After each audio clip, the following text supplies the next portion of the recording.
First ముందు ప్రే చేసుకోవాలి. మనం ఏదో ఆకతాయిగా మట్టుకు చూడొద్దు. నమ్మకం ఉండాలి.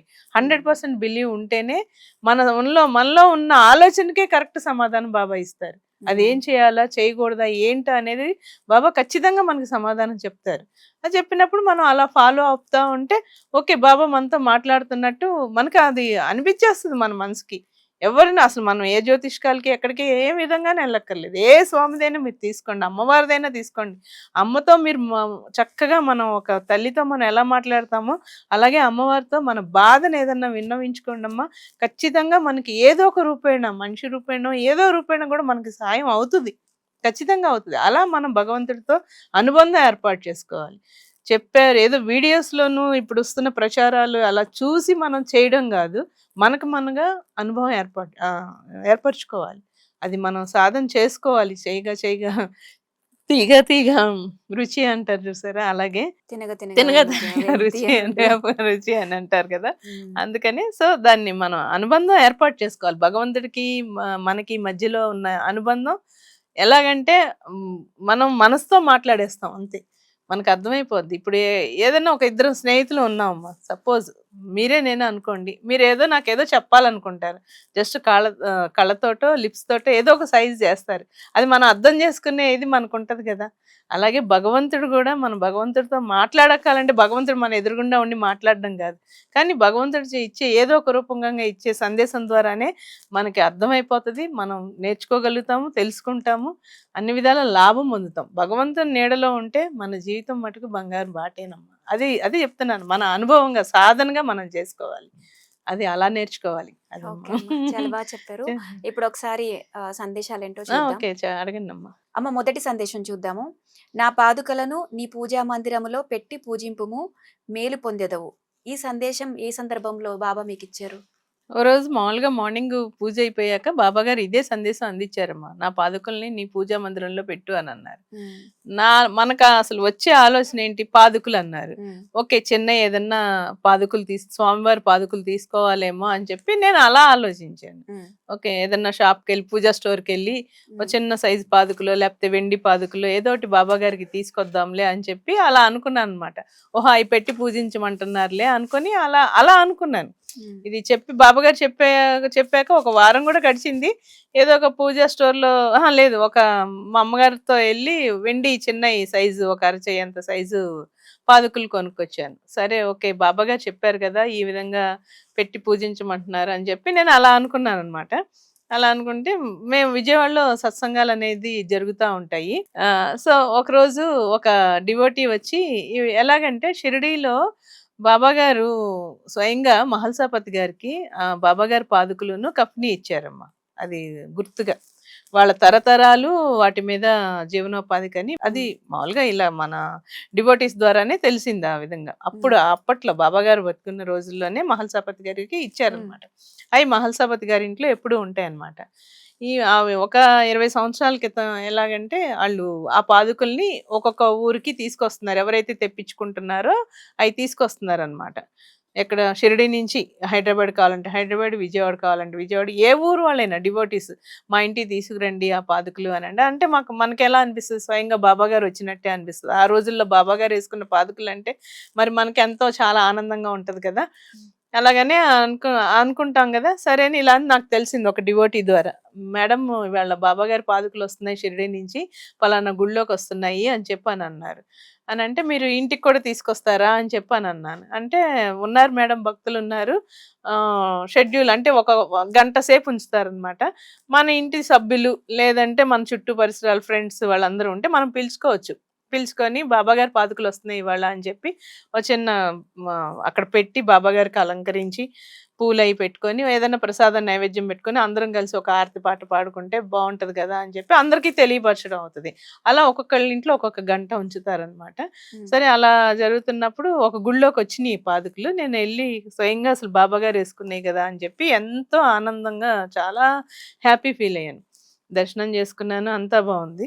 నేను అన్నాను, మా ఇంటికి ఒకసారి అవకాశం తీసుకొస్తారా, ఇస్తారా అని చెప్పి అని అడిగాను. అడిగితే చూద్దామమ్మా, టైం షెడ్యూల్ ఇవాళ రేపటి వరకు ఉంది, చూద్దాము, ఏదన్నా సమయం దొరికితే తీసుకొస్తాంలేండి అని చెప్పి అని అన్నారు. కాకపోతే గ్యారంటీ చెప్పలేమమ్మా అంటే, నేను ఆ రోజంతా అదే ఆలోచించా. బాబా నువ్వు రావాలనుకుంటే మరి నీ ఇష్టం బాబా, నువ్వు వస్తావనే అనుకుంటున్నాను, ఎదురు చూస్తున్నాను, నీ పాదుకులే వచ్చినాయి అంటే స్వయంగా మాకు షిరిడి బాబా నువ్వు వచ్చేసినట్టే బాబా అని చెప్పి, ఇంకా అదే ఆ క్షణం అంతా గంటలు తరబడి అదే ఆలోచనతో ఉన్నానన్నమాట.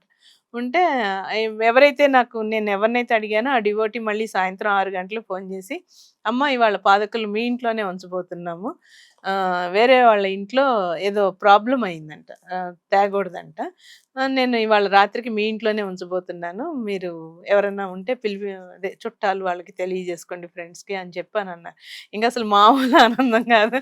బాబా వస్తున్నారు అని అంటే నిజంగా ఎంత ఆనందం అంటే చెప్పలేంది.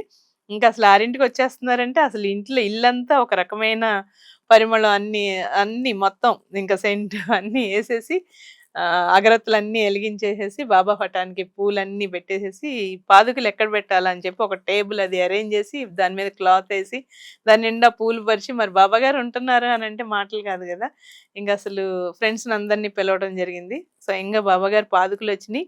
ఆ రాత్రంతా బాబా గారు అసలు మా ఇంట్లోనే ఉండడం, మళ్ళీ ఎప్పుడు మరుసటి రోజు ఉదయం 8 గంటల వరకు మా ఇంట్లోనే ఉన్నాయి అనమాట ఆ పాదుకలు. అదే అని అందరూ వచ్చారు, దండం పెట్టుకున్నారు, ప్రసాదం చేసాం. ఇంకా అసలు రాత్రి అయితే నిద్రపోలేదు అసలు. నేను ఒక్క సెకండ్ కూడా పడుకోలేదు. బాబా ఉన్నారు, బాబా ఉన్నారు, బాబా ఉన్నారు, పాదుకల రూపంలో వచ్చేసారు నా ఇంటికి అని చెప్పి ఇంకా ఏదైనా మనసులో అనుకుంటే ఖచ్చితంగా ఖచ్చితంగా జరిపిస్తారు. జరిపిస్తారు. పాదుకలు పూజా మందిరంలో పెట్టు మేలు పొందేదో అని అన్నారు కదా, ఇంకా అవి తీసి మొత్తం అసలు ఇంకా అసలు ఎంత అంటే మనసు ఆనందం చెప్పలేమమ్మా. అది మన మాటలతో కాదు, అప్పుడు అనుభవం అవుతున్నప్పుడు తెలుస్తా ఉంటది మనకు ఆనందం. ఆ పాదుకలను అలా పెట్టుకొని అటు దగ్గరే కూర్చొని బాబా వచ్చారు, నిజంగా ఈ భక్తురాలింటికి బాబా వస్తారా అదొక ఆనందం. నిజంగా నాయన ఎంత కరుణించేవారు బాబా అని చెప్పి అనుకొని, ఇంకా తెల్లారాక మళ్ళీ హారతి అది అన్ని ఇచ్చి వాళ్ళు వచ్చి తీసుకెళ్ళిపోతున్నారంటే బాధేసింది. అన్నాక ఆ పాదుకులు తీయంగానే ఒక క్లాత్ మీద బాబా గారి పాదుకుల సైజ్ క్లాత్ మీద పడిందమ్మా. ప్రింట్ పడింది. పడింది. అంటే అప్పట్లో మాకు పడినాయి అంటే చాలా ఆనందం వేసింది. 2 పాదుకలు ఎలాగైతే ఉన్నాయో అంత పెద్దవి అచ్చులాగా పడిపోయినాయి. పడిపోతే దాన్ని క్లాత్ వేసి పెట్టాం కదా, అక్కడ బాబా అలా నుంచుని పోయినట్టు బాబా గారి పాదుకలు పాదుకలు ఉండేవి వచ్చి బ్లాక్ వాటితో ఉంటాయి, లెదర్ తో ఉంటాయి. ఆ బాక్స్ తీసేసాక బాబా గారు నుంచున్న విధంగా అరికాళ్ళంత ఇంత పెద్ద పాదం బాబా గారిది. అసలు ఆ పాదాలు పడింది ముద్రలు. చాలా మంది ఆ పాదాలు చూడడానికి కూడా వచ్చారు అనమాట. చాలా మంది బాధపడి చాలా బాధ, నేనే ఇక్కడ స్థిరంగా ఉండిపోతున్నాను అని చెప్పి నిదర్శనం చూపించారమ్మా. అసలు అప్పుడే స్టార్టింగ్ బాబా మీద అమితమైన ప్రేమ రావడం, అలా చిన్న వయసు, అప్పుడు ఎంత కూడా లేదు, 23 అలాగా ఉంది.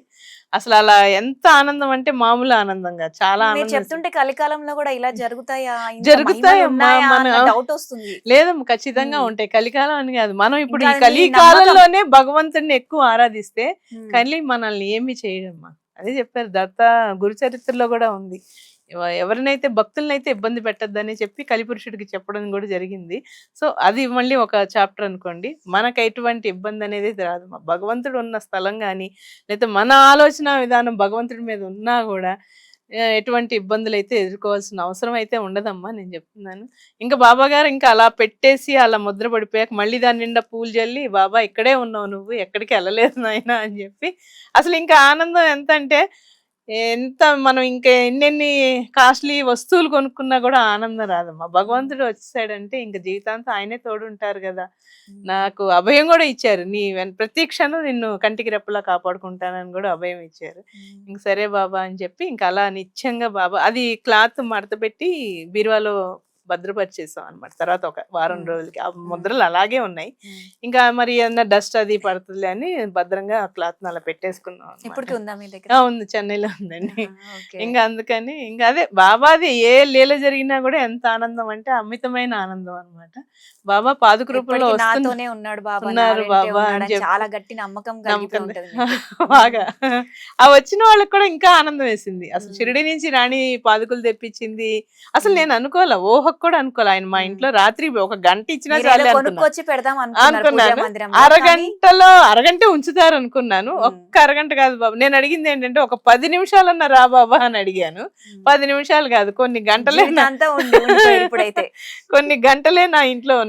మరి రాత్రి సాయంత్రం 6కి వచ్చి మార్నింగ్ 8 దాకా ఉన్నారంటే మరి హ్మ్. 14 గంటలు నా దగ్గర ఇప్పటికి ఉన్నట్టే ఇంకా. ఉన్నట్టే ఇంకా. అప్పటి నుంచి ఇంకా అలాగా బాబా సేవ, బాబా భజన ఏదైనా ఓకే. మన ఇంట్లో నాకు నచ్చిన విధంగా నా పూజా తంతు అలా మొదలైపోయిందనమాట. హ్మ్. వచ్చేసారుగా ఆయన. హ్మ్. మన మనసులో అంత బలీయమైన కోరిక ఉన్నప్పుడు బాబా రాకుండా ఎలా ఉంటారు చెప్పండి. హ్మ్. ఇంక అందుకనే వచ్చారు. ఎలా 2, 3 సార్లు గూడా రావడం జరిగింది అలాగా. హ్మ్. సందర్భం జరిగినియి. హ్మ్. మళ్ళీ మొన్న ఈ మధ్య షిరిడి ఎళ్ళినప్పుడు గూడా మేము మహల్సాపతి గారిని కలిసాము. రాణి నువ్వు ఇక ఎప్పుడు ఏదన్నా నువ్వు ప్రోగ్రామ్ పెట్టుకుంటే ఖచ్చితంగా వస్తామని చెప్పి వాళ్ళు ఫోను నంబర్ ఇవ్వడం జరిగింది. ఈ మధ్య ముందు బాబా మరి ఎప్పుడు రావాలనుకుంటున్నారో బాబా గారి నిర్ణయం మీద మళ్ళీ నేను అదే సేమ్ పాదుకలు అలాంటివి తెప్పిద్దామనే ఆలోచనతో ఉన్నాను. అది బాబా గారి ఆశీర్వాదం. ఆ సమయం, సందర్భం ఎప్పుడొస్తదో ఇంకా అంతా బాబా గారి దయే. అలా ఓకే. బాబా పాదుకలను పూజా మందిరంలో పెట్టుకొని పూజించు నీకు మేలు పొందుతావంటే